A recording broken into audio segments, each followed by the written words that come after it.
Hello friends, welcome to Mithun's kitchen. இன்றைக்கி நம்ம கிச்சனில் என்ன பார்க்க போகிறோம் அப்படின்னா, ஒரு காரசாரமான சிக்கன் கிரேவி தான் பார்க்க போகிறோம். அதுக்கு தேவையான பொருள், ஒரு பெரிய வெங்காயம் எடுத்து கட் பண்ணி வச்சுருக்கேன், ஒரு தக்காளி கட் பண்ணி வச்சுருக்கேன், ஒரு கொத்து கருவேப்பிலை, கொஞ்சோண்டு மல்லித்தலை. தாளிக்கிறதுக்கு ஒரு துண்டு பட்டை, 4 கிராம்பு, 1/4 ஸ்பூன் சோம்பு, 4 பல் பூண்டு இடித்து வச்சுருக்கேன், ஒரு பிரியாணி இலை அண்டு 1/4 கிலோ சிக்கன் வந்து வாஷ் பண்ணி வச்சுருக்கேன். அரைக்கிறதுக்கு 1/4 மூடி தேங்காய் எடுத்து அதோட சோம்பு ஆட் பண்ணி வச்சுருக்கேன். இதை வந்து நம்ம பேஸ்ட்டாக அரைச்சி ஊற்றிக்கலாம். இப்போ ஸ்டவ் ஆன் பண்ணி அதில் ஒரு கடாய் வச்சுருக்கேன். அந்த கடாயில் 2 ஸ்பூன் எண்ணெய் ஊற்றிக்கலாம். எண்ணெய் காஞ்சிருச்சு. இப்போ நம்ம தாளிக்க வச்சுருந்தோம்ல, அந்த பொருள் எல்லாம் ஒவ்வொன்றா ஆட் பண்ணிக்கலாம். ஒரு துண்டு பட்டை, கிராம்பு, பிரிஞ்சி இலை, சோம்பு இதெல்லாம் ஆட் பண்ணிக்கலாம். சோம்பு நல்லா பொரியணும். சோம்பு நல்லா பொரிஞ்சிருச்சு. இப்போ வந்து நம்ம வெங்காயம் ஆட் பண்ணிக்கலாம். வெங்காயம் ஆட் பண்ணி இதை வந்து நல்லா வதக்கிக்கலாம். வெங்காயம் வந்து நல்லா வதங்கினுச்சுனா தான் கிரேவி வந்து நமக்கு டேஸ்டியாக இருக்கும், நல்லா ஜூஸியாக இருக்கும். வெங்காயம் வந்து எந்த அளவுக்கு வதங்குதோ அந்த அளவுக்கு கிரேவி வந்து நல்லா ஜூஸியாக இருக்கும். இப்போ வெங்காயம் வந்து ஓரளவுக்கு வதங்கிடுச்சு.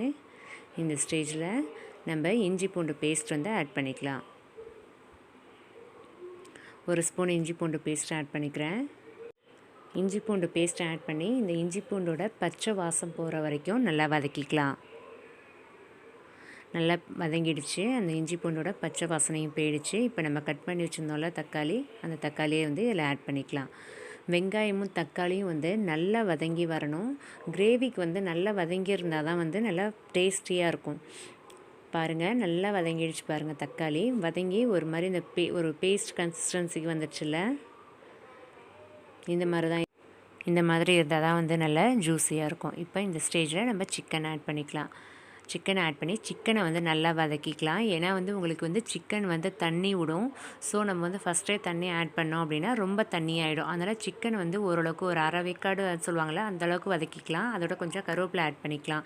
கருவேப்பிலை வந்து நீங்கள் ஃபஸ்ட்டே போட்டு தாளிச்சிங்க அப்படின்னா அதோடய ஃப்ளேவர் வந்து அந்தளவுக்கு இருக்காது. இப்போ நீங்கள் சிக்கனோட போடும்போது அந்த கருவேப்பிலையோட ஃப்ளேவர் வந்து எப்படின்னா சிக்கனோட நல்லா பிளெண்டாகி இருக்கும். சிக்கன் பாருங்கள், ஓரளவுக்கு வதங்கிடுச்சு பாருங்கள். சிக்கன் நல்லா தண்ணி விட்டுட்டு ஓரளவுக்கு அந்த தண்ணியும் வந்து சுண்டிட்டு, இதில் வந்து இன்னும் கொஞ்சம் தண்ணி ஜூஸியாக தான் இருக்குன்னு சிக்கன். இந்த ஸ்டேஜில் நம்ம என்ன பண்ணலாம், எடுத்து வச்சுருக்கோம்ல மசாலா, 1/4 ஸ்பூன் மஞ்சள் தூள், 1 ஸ்பூன் மிளகாய்த்தூள், 1 ஸ்பூன் மல்லித்தூள், 1/2 ஸ்பூன் மிளகுத்தூள் வந்து லாஸ்ட்டாக சேர்த்துக்கலாம். இப்போ நம்ம எடுத்து வச்சுருக்கோம்ல மசாலா, இந்த 3 மசாலாவை மட்டும் நம்ம இப்போ சேர்த்துக்கலாம். சேர்த்துட்டு நல்லா பச்சை வாசம் போகிற வரைக்கும் நல்லா வதக்கிக்கலாம். நீங்கள் வந்து இப்போதைக்கு தண்ணிலாம் ஆட் பண்ணணும்னு தேவையில்ல. உங்களுக்கு வந்து அந்த சிக்கன் விடுற தண்ணியிலே வந்து அந்த மசாலா வந்து நல்லா பிளெண்ட் ஆகிடும். நீங்கள் வந்து தண்ணி ஊற்றுனீங்க அப்படின்னா அதோட டேஸ்ட் வந்து மாறிடும். நீங்கள் தண்ணி ஊற்றாமல் இது போல் சிக்கனோடு சேர்த்து அதை வதக்கும் போது தான் அந்த மிளகாத்தூள், மஞ்சள் தூள்லாம் போடுறோம்ல, அந்த தூளோட ஃப்ளேவர்லாம் வந்து சிக்கனில் நல்லா இறங்கும். சிக்கன் சாப்பிடும்போதே உங்களுக்கு தெரியும், டிஃப்ரென்ஸ் தெரியும். பாருங்கள், ஓரளவுக்கு எல்லாமே நல்லா வதங்கிடுச்சு. அதோட மசாலா வாசமும் போயிடுச்சு. இந்த டைமில் நான் ஒரு 1/2 டம்ளர் மட்டும் தண்ணி ஊற்றினா போதும். நமக்கு வந்து ரொம்ப வந்து தண்ணியாக இருக்கக்கூடாது. தண்ணியாக இருந்தால் கிரேவி நல்லா இருக்காது. ஸோ 1/2 டம்ளர் தண்ணி ஊற்றி என்ன பண்ணலாம், ஒரு 5 மினிட்ஸ் வந்து வேகட்டும். இது வந்து உங்களுக்கு பிராய்லர் கோழி, ஸோ அதனால் ஒரு 5 to 10 மினிட்ஸ்க்குள்ளே உங்களுக்கு இது வந்து வெந்துடும். நாட்டுக்கோழி தான் வந்து உங்களுக்கு வேக டைம் எடுக்கும்.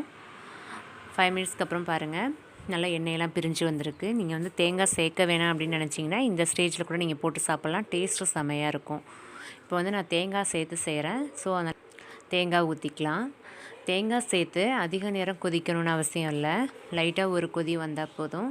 இந்த தேங்காய் வந்து லைட்டாக கொதித்ததும் நம்ம இடித்து வச்சோம்ல பூண்டு, அந்த பூண்டு அண்டு கொத்தமல்லி தழை, இது ரெண்டத்தையும் வந்து ஆட் பண்ணிக்கலாம். லாஸ்ட்டாக கொத்தமல்லி தழை ஆட் பண்ணால் அதோட ஃப்ளேவர் வந்து தனியாக இருக்கும். நம்ம எந்த ஒரு நான்வெஜ் செஞ்சாலும் லாஸ்ட்டாக வந்து இது போல் ஒரு பூண்டு வந்து ஒரு 4 பல் அதை இடித்து போடும்போது அதோட டேஸ்ட் வந்து செமையாக இருக்கும். ஸோ நான் வந்து சிக்கன், மட்டன் எது செஞ்சாலுமே நான் அது போல் போடுவேன். அதுபோல் லாஸ்ட்டாக மிளகுத்தூள் போட்டு லைட்டாக வந்து கிண்டி விட்டு ஒரு கொதி வந்ததும் நம்ம வந்து ஸ்டவ் ஆஃப் பண்ணிடலாம். இப்போ வந்து சுவையான சிக்கன் கிரேவி வந்து ரெடி ஆகிடுச்சு. சிக்கனில் வந்து எப்போவுமே லைட்டாக மிளகு சேர்த்துக்காங்க. சிக்கன் இல்லை, மட்டன்லேயே நீங்கள் சேர்த்துக்கலாம். மிளகு சேர்த்துக்கிறது வந்து உடம்புக்கு அவ்வளோ நல்லது. ஸோ நீங்கள் வந்து மிளகு கொஞ்சம் லைட்டாக சேர்த்துக்கோங்க. எங்களோட மதியானம் லஞ்ச் வந்து ரெடி ஆகிடுச்சு. மதியானம் லஞ்சுக்கான சிக்கன் கிரேவி செம்ம டேஸ்ட்டாக ரெடி ஆகிடுச்சு.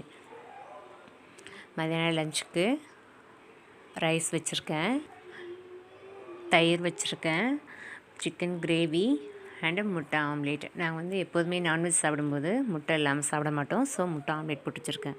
இந்த ரெசிபி உங்களுக்கு கண்டிப்பாக பிடிச்சிருக்குன்னு நினைக்கிறேன். பிடிச்சிருந்தால் லைக் பண்ணுங்கள், ஷேர் பண்ணுங்கள், கமெண்ட் பண்ணுங்கள். மறக்காமல் சப்ஸ்கிரைப் பண்ணிக்கோங்க. பக்கத்தில் இருக்க பெல் ஐக்கானை கிளிக் பண்ணிக்கோங்க.